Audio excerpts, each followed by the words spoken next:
పరిశుద్ధమైన నామానికి మహిమ కలుగుగాక. ఇప్పుడు వచ్చిన మీ అందరికీ ప్రభునామ వందనాలు. అలాగే ఈ కార్యక్రమాన్ని వీక్షిస్తున్నటువంటి మీకు కూడా ప్రభునామ వందనాలు తెలియజేస్తున్నాను. ప్రస్తుత పరిస్థితులు చాలా దారుణంగా ఉన్నాయి. ఎటు చూసిన కరోనా తీవ్రత భయంకరంగా విస్తరిస్తూ ఉంది. అనేకులు చనిపోతూ ఉన్నారు. అనేకులు హాస్పిటల్లో ఇబ్బంది పడుతూ ఉన్నారు. దీనికి తోడు మనము కూడా భయపడుతూ ఎక్కడికి వెళదామన్నా ఏం చేద్దామన్నా ఒకటే ఆందోళనకరమైనటువంటి పరిస్థితులు. మరి ముఖ్యంగా ప్రభుని ఆరాధించాలి అనేటువంటి భావన మనకు ఉన్నప్పటికీ సంఘముగా కలిసి అందరం ఆరాధించలేని పరిస్థితులు మన జీవితంలో ఏర్పడటం జరిగింది. ఏదైనప్పటికీ ఏ రీతిగా దేవుని యొక్క వర్తమానాన్ని మనం వినే అవకాశాన్ని మనకు కలిగినందుకు ప్రభుని స్తుతిస్తూ అలాగే నీ మాటలో వినడానికి ముందు చిన్న ప్రార్థన చేసుకొని వాక్యాన్ని విందాం. పరిశుద్ధమైన తండ్రి, ప్రేమ కలిగిన మా ప్రభువా, మీకు వందనాలు, స్తుతులు, స్తోత్రాలు చెల్లిస్తున్నాం. ఈ సమయంలో నీ మాటలు వినేటువంటి అవకాశాన్ని నీ పిల్లలైనటువంటి మాకు మీరు అనుగ్రహించినందుకు స్తోత్రాలు చెల్లిస్తున్నాను. పునరుద్ధరణ అయినటువంటి మీరు దేవాలోకానికి ఏ సందేశాన్ని మీరు తెలియచేయాలని ఉద్దేశం కలిగి ఉన్నారో వాటన్నిటిని కొంత క్షుణ్ణంగా కొన్ని దినాలుగా మేము వింటూ ఉన్నాం. ఈ దినానికి కూడా మరికొన్ని విషయాలు మేము వినబోతుండగా మీ యొక్క సన్నిధిలో మీ మాటలు మా అందరికీ అర్థమవుతున్నట్లుగా మా హృదయాల్లో మీ మాటను ఫలించి మరి ప్రార్థన చేస్తూ మా ముందున్నటువంటి ఈ వాక్య సమయాన్ని దీవించి ఆశీర్వదించు. యేసు నామములో ప్రార్థిస్తున్నాము తండ్రి, ఆమేన్.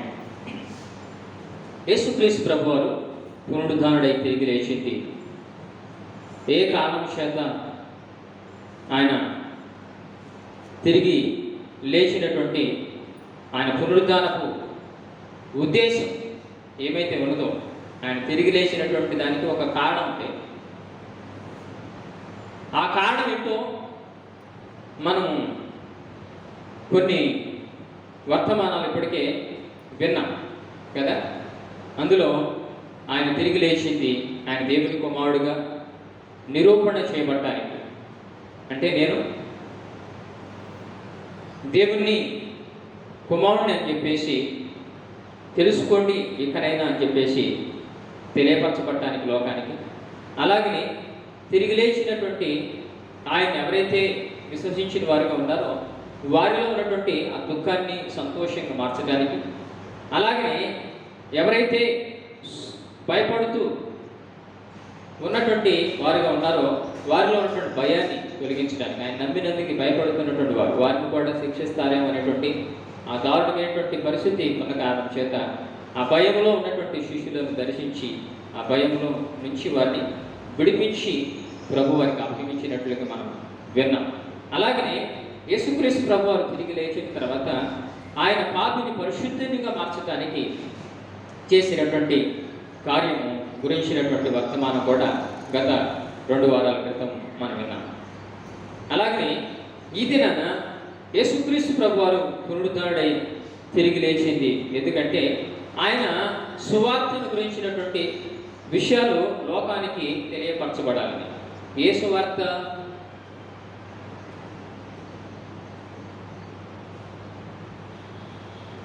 మార్కు సువార్తలో రాయబడినటువంటి కొన్ని మాటలు మనం చదువుకున్నాం. 16వ అధ్యాయం 15వ వచనంలో యేసుక్రీస్తు ప్రభువారు శిష్యులకు చెబుతున్నటువంటి మాట ఏమని చెబుతున్నాడో విందాం. మార్కు సువార్త 16వ అధ్యాయం 15వ వచనం. మీరు సర్వలోకమునకు వెళ్ళి సర్వ సృష్టికి సువార్త ప్రకటించుడి అనేటువంటి మాట శిష్యులకి యేసుప్రభు వారు ఎప్పుడు చెబుతున్నాడు తెలుసా? బ్రతుకున్నప్పుడు ఆయన సువార్త చెప్పినటువంటి సందర్భంలో కాదు, ఆయన చనిపోయి తిరిగి లేచిన తర్వాత, శిష్యులు కలుసుకున్న తర్వాత, ఆయన సజీవుడిగా తిరిగి లేచిన తర్వాత వారితో సంభాషిస్తున్నటువంటి మాట ఇది. ఏమంటున్నాడంటే మీరందరూ వెళ్ళి శిష్యులాగా మీరు వెళ్ళి సర్వ సృష్టికి సువార్త ప్రకటించండి. అసలు యేసుక్రీస్తు ప్రభువారు వచ్చిన ఉద్దేశం కూడా అదే. ఏంటో ఆ మాటలు కూడా మనం విన్నాం. మత్తయి సువార్త 4వ అధ్యాయం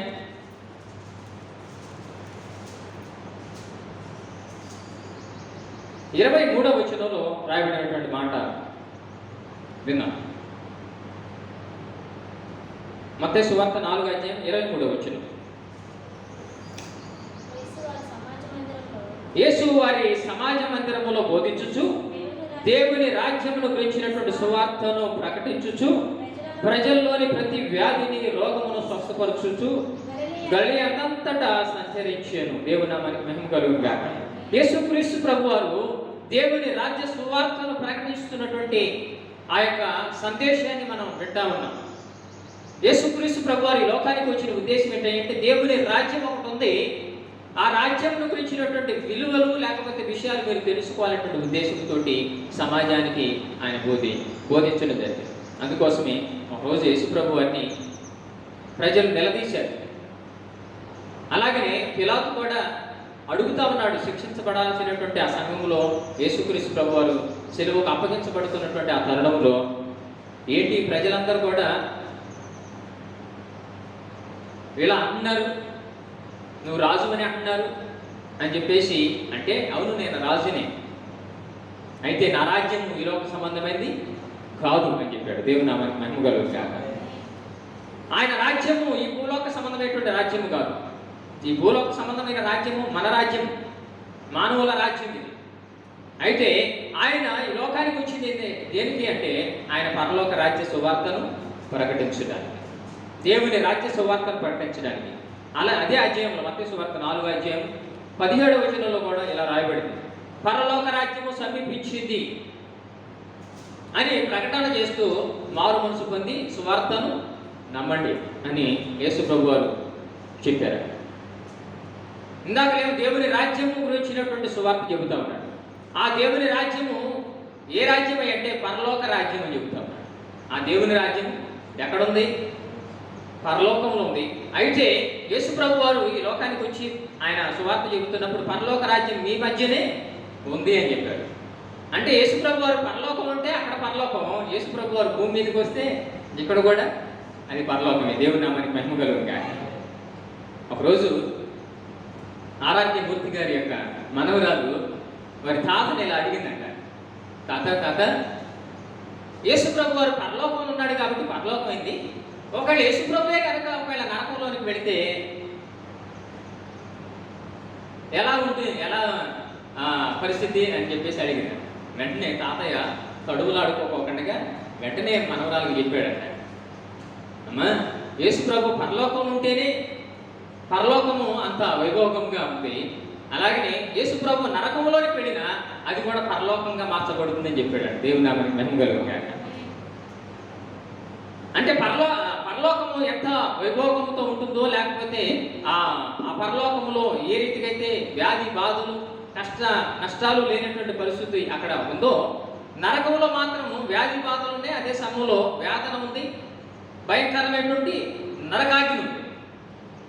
అయితే ఒకవేళ యేసు ప్రభువు కనుక నరకంలోకి వెళితే ఎలా ఉంది తాతయ్య అని అంటే, ఆ నరకం కూడా పరలోకంగా మార్చబడిందని చెప్పి అక్కడ ఇంకా దుఃఖం ఏడుపు ఉండదు బహుశా యేసు ప్రభు కనుక అక్కడికి వెళితే. యేసు ప్రభు ఈ లోకానికి వచ్చి ఆ దేవుని రాజ్య సువార్త ప్రకటన చేస్తూ పరలోక రాజ్యం మీ మధ్యనే ఉంది అని చెప్పాడు. అంటే నేను పరలోక సంబంధిని, ఈ పరలోక సంబంధించినటువంటి నేను మీ మధ్య ఉండటము అది మీకు ఒక ధన్యత అన్నట్లుగా యేసు ప్రభు వారు చెప్పి ప్రజలకు బోధించారు. కాబట్టి యేసుక్రీస్తు ప్రభు వారు శిష్యుల్ని ఎందుకు ఈ మాట చెప్పమని కోరుకున్నాడు, మీరు వెళ్ళి సర్వ సృష్టికి సువార్త ప్రకటన చేయండి అని ఎందుకు కోరుకున్నాడంటే, అది దేవుని రాజ్య సువార్త మొదటిది, రెండవది అది పరలోక రాజ్య సువార్త, అది దేవుని రాజ్య సువార్త. దేవుని రాజ్యం ఎలా ఉంటుంది బైబిల్లో చాలా స్పష్టంగా ఉంది. అక్కడ వ్యాధి బాధలు లేవు, దుఃఖము వేదన లేదు, ఆకలి దప్పులు లేవు, నిత్యానందమే వారి తల్ల మీద ఉంటుంది. అక్కడ సూర్యుడైనను చంద్రుడైనను వారి ప్రకాశమైనా లేదు, నిత్యమైనటువంటి వెలుగుగా ఆయనే ఉంటాడు అని ప్రకటన గ్రంథంలో చెప్పబడినటువంటి మాటలు ఉన్నాయి. ఆ మాటలు సత్యం అంటారా అబద్ధం అంటారా? ఈ వాక్యంలో పరిశుద్ధ గ్రంథంలో రాయబడినటువంటి ఏ మాట కూడా అది మోసయుక్తమైనది, అలాగనే అది కల్పితం కానే కాదు. అది 100% సందేహపడకోకుండా ప్రతి మాటను మనం నమ్మొచ్చు.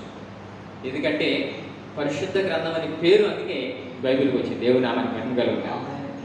పరిశుద్ధ గ్రంథం అనేటువంటి పేరు ఈ పవిత్రమైనటువంటి గ్రంథానికి రావడంలో ఉద్దేశం ఏంటంటే ఇందులో కల్పితము లేదు కాబట్టి. అందుకు యేసు ప్రభు వారు కూడా అన్నాడు, ఆకాశము భూమి గతించిన నా మాటలు ఎన్నటికీ గతించు.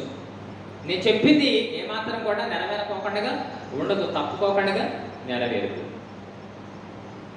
అందుకోసమే పరలోకము ఎంతో సంతోషదాయకమైనటువంటి లోకం. ఆ యొక్క దేవుని దగ్గర ఉన్నటువంటి ఆ లోకాన్ని పరిచయం చేయడానికి దాన్ని పరలోక రాజ్యముగా యేసుప్రభు వారు, దేవుడు ఉన్నటువంటి ఆ రాజ్యము పరలోక రాజ్యము. రెండవది ఆ పరలోక రాజ్యం గురించి ప్రజలకు పరిచయం చేయడానికి యేసుప్రభు వారు వచ్చాడు. అందుకోసమే మీరు వెళ్ళి సర్వ సృష్టికి సువార్తని ప్రకటించండి. ఈ సువార్తలో ఏముంటుందంటే దేవుని రాజ్యం గురించిన విషయాలు ఉంటాయి.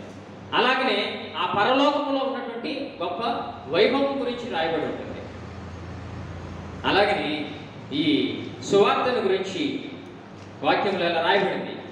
అపోస్తలుల కార్యములు 20వ అధ్యాయం 24వ వచనం. అపోస్తలుల కార్యములు 20వ అధ్యాయం 24వ వచనం.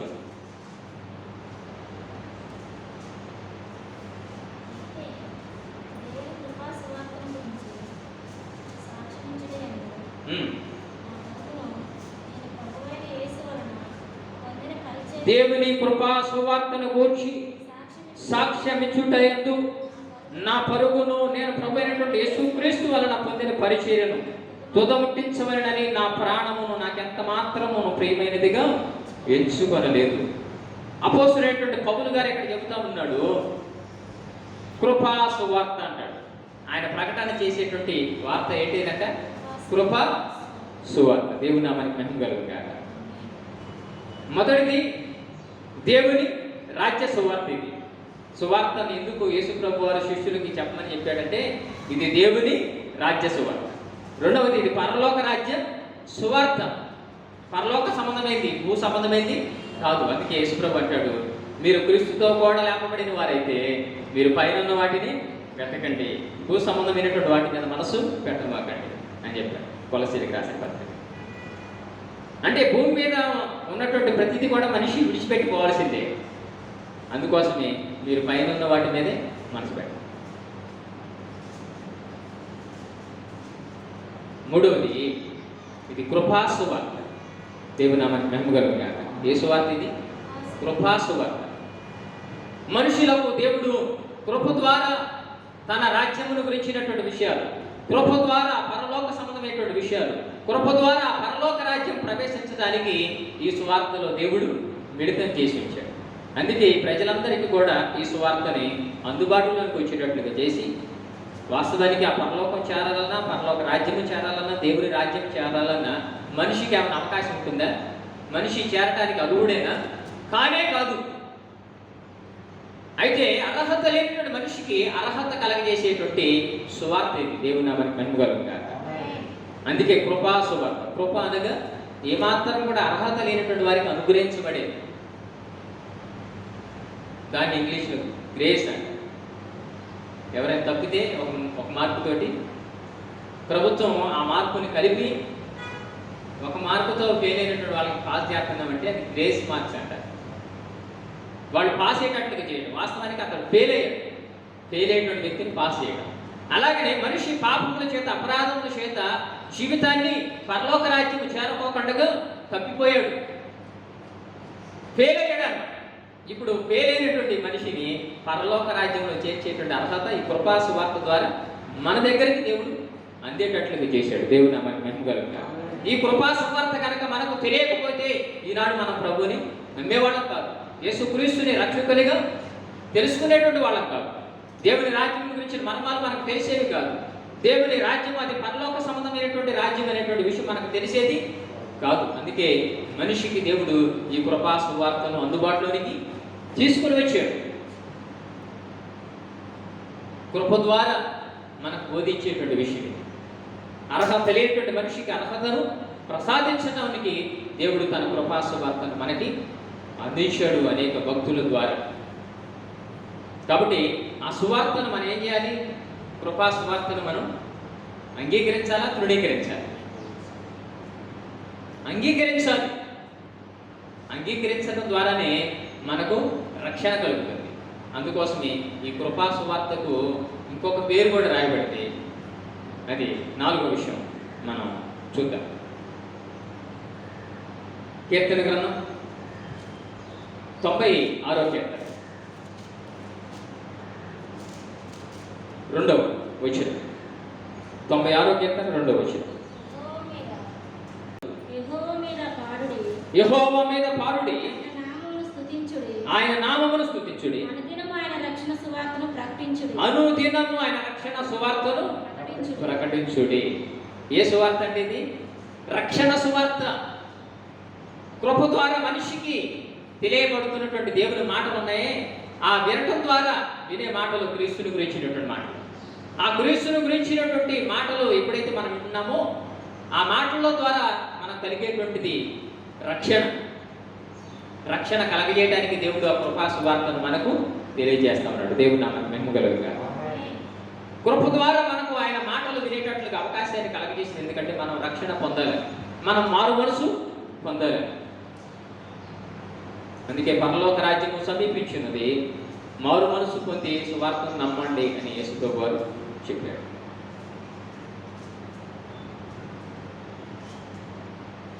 మనిషికి ఈ సువార్త ఏం చేస్తుందంటే రక్షణ కలుగజేస్తుంది.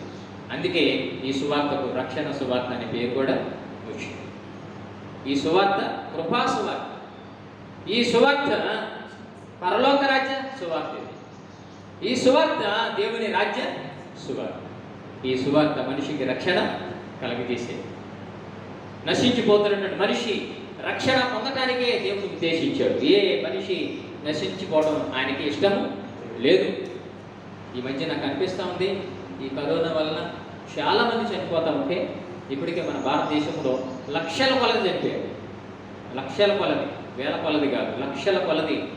గత సంవత్సరం మొదలుకొని ఈ సంవత్సరం వరకు కూడా లక్షల కొలది ప్రజలు చనిపోతే, అయ్యో ఒకవేళ ప్రభువా నేను అనుకుంటా ఉన్నాను, వీళ్ళ కనుక ఈ రక్షణ సువార్త విని ఉండకపోతే, తెలుసుకుని ఉండకపోతే వీరు నరకానికి వెళతారు కదా అనిపించింది నాకు. అయితే మరి తెలుసుకున్నోళ్ళు కూడా చనిపోయారుగా, నమ్మినోళ్ళు కూడా చనిపోయారుగా, పాస్టర్లు చనిపోయారుగా, కొంతమంది విశ్వాసులు చనిపోయారు. అంటే వాళ్ళు నమ్మి ప్రభువునందు ఎలాగైనా మరణం రావాల్సిందే, వాళ్ళు పరలోక రాజ్యానికి చేరుకుంటారు. ప్రభువునందు మృతులు ధన్యులు అనేటువంటి మాట అందుకే ఉంది. ఎంతమంది చనిపోయినా సరే పరలోక రాజ్యంలో వారికి స్థానం ఉంది, ప్రభువుని నమ్మి చనిపోయిన వారు. కానీ నమ్మని వారి సంగతే బహు కఠినంగా, ప్రభు బాధాకరంగా ఉంటుంది. అయితే అందుకే నమ్మి చనిపోవటానికి, నమ్మిన వారికి రక్షణ కలగజేయడానికి రక్షణ సువార్తను దేవుడు మనుషులకి అందుబాటులోకి తీసుకొచ్చాడు. ఈనాడు సెల్ ఫోన్ ద్వారా కానీ, టీవీ ద్వారా కానీ ప్రపంచవ్యాప్తంగా మనుషులకు దేవుడు ఈ రక్షణ సువార్తను ఏదో రీతిగా అందించాలనేటువంటి ఉద్దేశంతో ప్రజలకు అందుబాటులోకి దేవుడు ప్రతిదాన్ని అనుకూలపరిచాడు. అందుకు దేవుడు నామకు మహిమ కలుగుగాక. ఈ సువార్త ఎవరైతే వింటారో, ఈ సువార్తను ఎవరైతే నమ్ముతారో వారికి రక్షణ కలుగుతుంది. సువార్తను వినటం ద్వారా, సువార్తను నమ్మటం ద్వారా మనిషికి రక్షణ కలుగుతుంది. అందుకోసమే ఈ రక్షణ కలగజేసేటువంటి రక్షణ సువార్తను ప్రతి మనిషి కూడా తెలుసుకోవాలి. అందుకోసం ఈ రోమిలికి రాసిన పత్రిక 1వ అధ్యాయం 16వ వచనంలో ఇలా రాయబడింది. రోమిలికి రాసిన పత్రిక 1వ అధ్యాయం 16వ వచనం. సువార్తను గూర్చి నేను సిగ్గుపడేవాడను కాను అని చెప్తూ రక్షణ కలగటానికి అది దేవుని శక్తి అంటాడు ఆ సువార్త. చదువుతారా మాట? 1వ అధ్యాయం 16వ వచనం.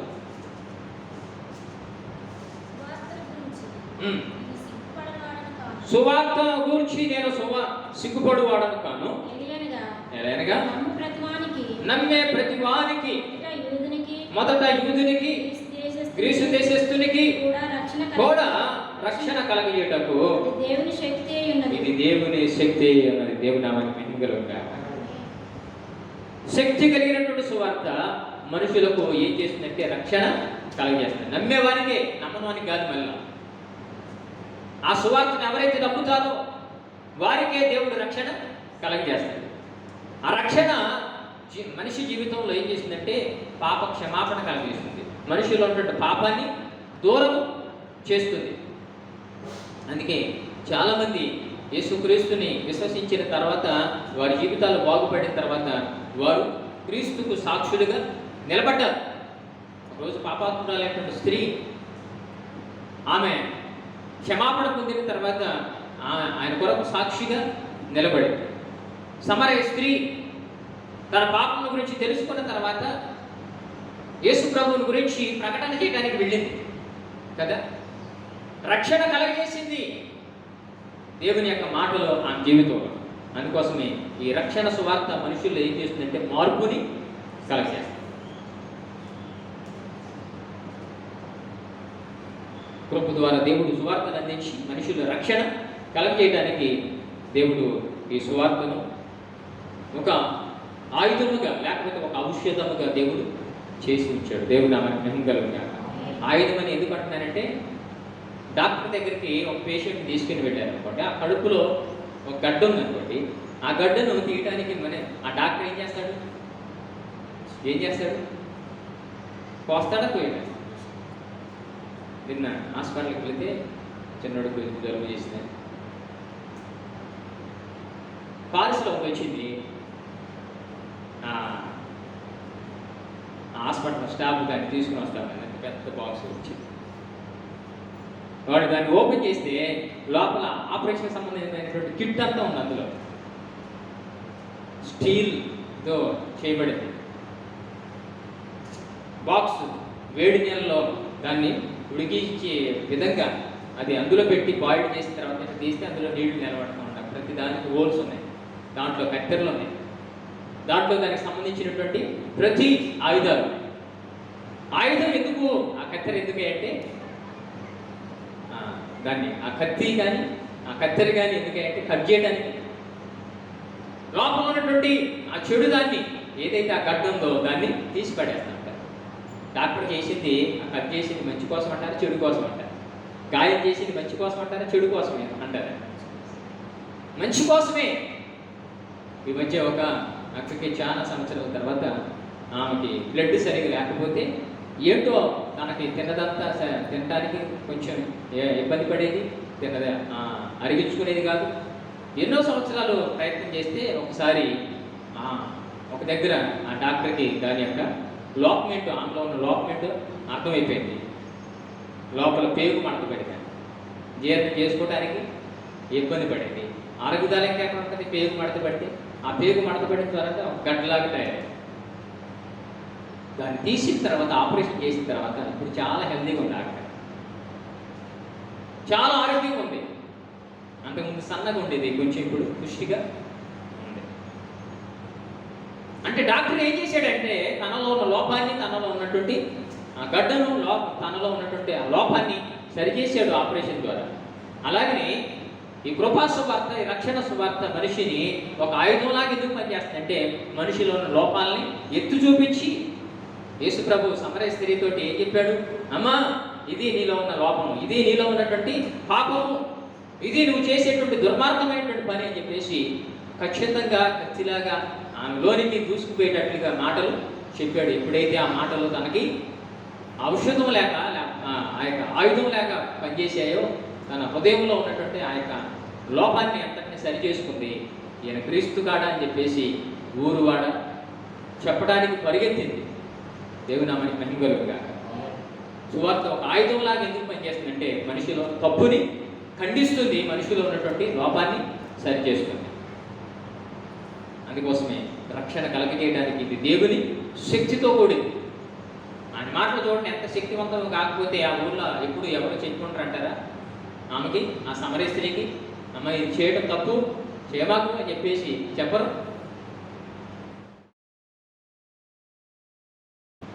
ప్రభు మా దేవ మీకు వందనాలు చెల్లిస్తున్నాం. మీ నామను బట్టి ఈ యొక్క సమయంలో విన్న ఈ సువార్త సత్యములను మేము ఇంకా తెలుసుకున్న వారమై జనములో ప్రకటించే వారం మేము ఉండడానికి సహాయం చేయండి. ఈ సువార్త లోకమంతటా ప్రకటించబడాలని అన్నాడు శిష్యులకు తెలియజేశారు. మీరు కూడా ఈ లోకానికి వచ్చినప్పుడు అయ్యా ఈ సువార్తను గురించి చెబుతూ వచ్చారు. ఇది దేవుని రాజ్య సువార్త, ఇది పరలోక రాజ్య సువార్త, ఇది కృపా సువార్త అని ప్రభువా మీరు మాకు వెల్లడి చేశారు. ఈ కృపా సువార్త వినడం ద్వారా మాకు రక్షణ కలిగింది. ఇది రక్షణ సువార్త. ఈ రక్షించబడినటువంటి మేము అయ్యా నీతిని కలిగి జీవించడానికి నీతి సువార్తగా ఈ సువార్తను మీరు మార్చారు. అయితే ప్రభువా నీతిగా బ్రతుకుతున్నటువంటి మేము మీరు మాకు కలగజేసే రక్షణ గురించి మౌనంగా చెప్పుకోకుండా ఉండటానికి వీలేదని మీరు మాకు జ్ఞాపకం చేశారు. అనేకులు మారు మనసు పొందినవారు, మార్పు పొందినవారు, గుడ్డివాడు సాక్ష్యం ఇచ్చాడయ్యా. దయ్యము నుంచి విడుదల పొందినవాడు సాక్ష్యం ఇచ్చాడయ్యా. అయ్యా పాపాత్ములైనటువంటి స్త్రీ సాక్ష్యం ఇచ్చిందయ్యా. ఎంతోమంది మార్పు చెందినటువంటి వారు సాక్ష్యం ఇచ్చారు. సంఘాన్ని విభజించినటువంటి సౌలు సైతము పౌలుగా మార్చబడి సాక్ష్యం ఇచ్చాడయ్యా. మేము కూడా మా బ్రతుకు ఎలా ఉండేదో అంతకు ముందు ఇప్పుడు ఎలా ఉందో మేము గ్రహించిన వారమే. ఈ నీతి సువార్తను అనేకులకు నీతిగా మేము జీవిస్తూ సాక్ష్యం ఇవ్వడానికి సహాయం చేయండి. ప్రభువా మీకు అవకాశం ధన్యత మీ పిల్లల మాకు మీరు అనుగ్రహించినందుకు స్తోత్రాలు చెల్లిస్తూ ప్రభువా ఈ లోకంలో మేము బ్రతికినంతకాలం భయంతో భక్తితో బ్రతుకుతూ ఉండడానికి సహాయం చేయండి. ఈ కరోనా వైరస్ యొక్క ప్రభావం పూర్తిగా లోకంలో నుంచి సమస్య పెట్టేట్లుగా చేయండి. సరైన వ్యాక్సిన్ వచ్చేటట్లుగా చేయండి. అలాగే ప్రజలు కూడా జాగ్రత్తగా ఉండగలగడానికి సహాయం చేయండి. అలాగనే ఎంతోమంది హాస్పిటల్లో బాధపడుతున్నారు. ఆ పరిస్థితి నుంచి ప్రజలు విడుదల పొందడానికి సహాయం చేయండి. వారు కోలుకోవడానికి సహాయం చేయండి. ఎంతోమంది ప్రాణాలు కోల్పోయారు తండ్రి. వాళ్ళు కోల్పోయినటువంటి వ్యక్తుల యొక్క కుటుంబాల్లో ఉన్నటువంటి విషాదాన్ని, దుఃఖాన్ని, బాధను అయ్యా ప్రభా మీరు దూరం చేయండి. మీరే వారిని ఓదార్చండి, ధైర్యపరచండి. ఆ కుటుంబాలకు క్షేమాన్ని దయచేయండి. దీని యొక్క తీవ్రత ఇంకా పెరగకోకుండా తగ్గిపోయేటట్లుగా చేయండి. దేవ మీ కాపుదలు దయచేయండి. మా భారతదేశాన్ని, మా రాష్ట్రాన్ని మీరు జ్ఞాపకం చేసుకోండి. మా సంఘ బిడ్డలందరినీ జ్ఞాపకం చేసుకోండి. ఈ దినం మీ ప్రార్థనలు ఏకీపించినటువంటి వారిని జ్ఞాపకం చేసుకోండి. ఈ మాటలు విన్నటువంటి వారిని కూడా జ్ఞాపకం చేసుకోండి. మా ఘనత ప్రభావం మీరు మీకు బలిష్టమైన నష్టాలు కప్పలేదంటగా అందరికీ ఈ కాపుదలు దయచేయండి. రక్షకుడు యేసు నామములో ప్రార్థించి స్తుతించి వేడుకొనుచున్నాము తండ్రి. ఆమేన్. ఆమేన్. మీ అందరి పక్కన